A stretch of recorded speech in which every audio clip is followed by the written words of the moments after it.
Well, a marijuana extract that can help stop seizures, but access to the oil has been tied up in the Wisconsin legislature for years now. And tonight, the I-Team's Courtney Garrish is here with an exclusive look at a new bill that could mean the difference between life and death for some children. Courtney.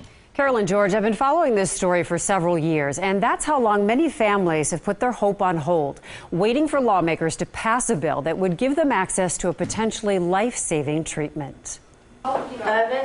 Reagan Arnold is 12. Her seizures started when she was just 2 years old. Reagan has had 14 different seizure medications.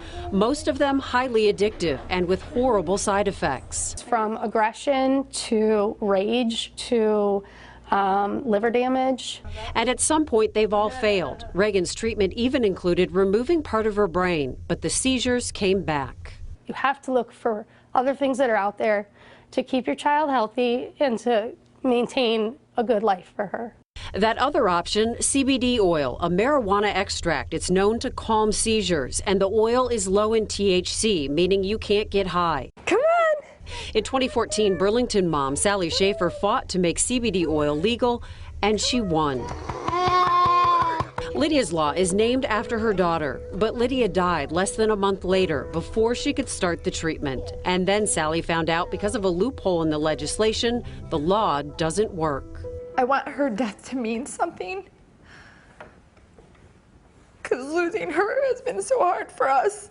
And more than 2 years later, Wisconsin families still don't have access to the oil. I just think this is the right thing to do. Racine Senator Van Wangard is on his second attempt to fix Lydia's Law. Last year, his bill passed the Assembly but was blocked in the Senate. We had a couple senators that just couldn't get on board, and they were in a position that they could procedurally stop that bill from coming forward.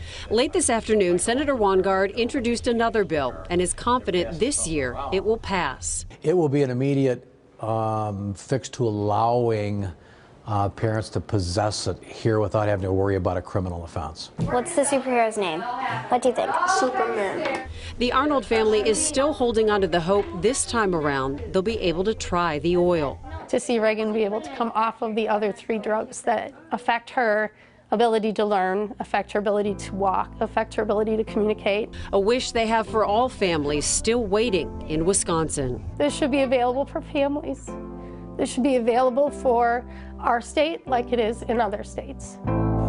And 28 states have already passed CBD oil legislation. Under the current law in Wisconsin, you need a prescription and approval from federal agencies to use the oil. Senator Wangard's bill would make it legal to possess with certification from a Wisconsin doctor. The oil can only be used to treat children with seizure disorders. So what are the next steps for Wangard's bill? There's still a couple steps left. There's going to be a hearing in the next few weeks. Then it's expected to go to a vote in the Senate, which is the body that blocked last year's bill. And then the final step is a vote in the Assembly. Lawmakers are hoping that they can get this passed before March. A lot of families with crossed fingers. Yeah, you just want their lives to be saved. Yes. You really do. Thank you, Courtney. Thanks, Courtney.